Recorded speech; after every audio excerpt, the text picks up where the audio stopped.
Assalamualaikum warahmatullahi wabarakatuh.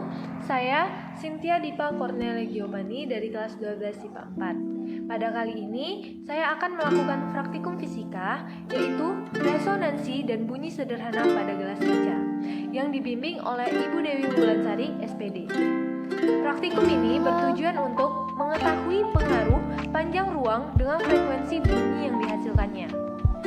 Nah, pada praktikum ini ada dua bahan yang diperlukan, yaitu 4 buah cangkir, gelas, dan air. Sebelum masuk pada percobaan, saya akan menjelaskan sedikit. Gelombang bunyi adalah gelombang longitudinal yang merambat searah dengan arah getaran. Gelombang bunyi merambat dengan cara merapatkan dan meregangkan udara atau medium di sekitarnya. Baiklah, saya akan memulai percobaannya, tetapi sebelumnya saya akan menjelaskan terlebih dahulu. Di depan ini terdapat 4 buah gelas. 4 gelas ini yang pertama terisi dengan full air. Gelas yang kedua terisi dengan 3/4 air.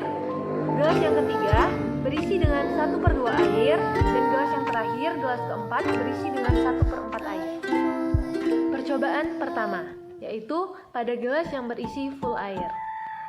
Langkah yang pertama, masukkan 3 ruas jari ke dalam gelas yang berisi air. Lalu aduk.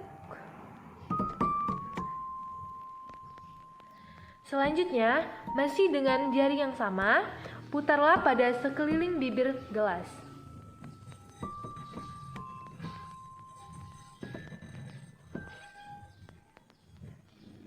Nah, dapat kita lihat dan dengar bahwa pada gelas yang full air, airnya akan tumpah-tumpah dan tidak menghasilkan bunyi. Percobaan yang kedua, yaitu dengan gelas yang berisi 3/4 air.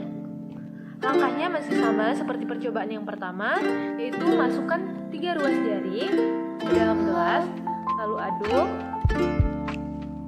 Selanjutnya masih menggunakan jari yang sama, putarkan kepada sekeliling bibir gelas.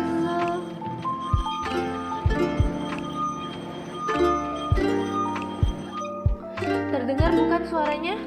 Nah, jadi untuk gelas yang berisi 3/4 air, mengapa terdengar bunyinya? Yaitu karena di sini masih terdapat kolom udara. Nah, kolom udara inilah yang masih sedikit ini, itulah yang menyebabkan mengapa bunyinya terdengar tidak begitu nyaring. Selanjutnya, percobaan yang ketiga, yaitu menggunakan gelas yang berisi 1/2 air. Langkahnya masih sama seperti percobaan sebelumnya. Masukkan 3 ruas jari, lalu aduk, dan putarkan pada sekeliling bibir gelas.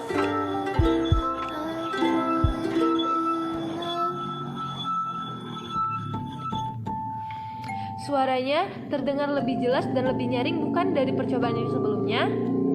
Ya, mengapa? Karena pada percobaan sebelumnya, kolom udara yang terdapat lebih sedikit.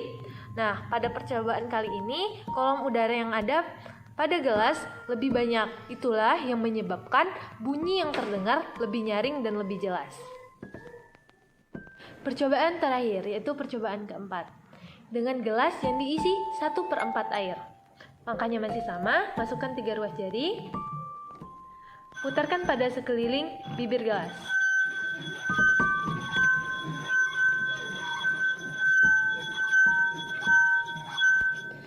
Suaranya terdengar lebih jelas dan lebih nyaring bukan dari 3 percobaan yang sebelumnya? Ya, benar. Mengapa? Karena coba kita lihat. Di sini gelasnya hanya terisi 1/4 air dan menyisakan lebih banyak kolom udara. Nah, oleh karena itulah pada percobaan keempat ini suara yang dihasilkan lebih nyaring dan lebih jelas. Kesimpulan yang kita dapatkan dari 4 percobaan tadi, yaitu semakin besar volume air di gelas, maka gelombang bunyi yang akan dihasilkan semakin kecil. Sebaliknya, semakin kecil volume air di gelas, maka gelombang bunyi yang akan dihasilkan semakin besar. Terima kasih, mungkin ini saja praktikum fisika yang dapat saya sampaikan. Saya akhiri, wassalamualaikum warahmatullahi wabarakatuh.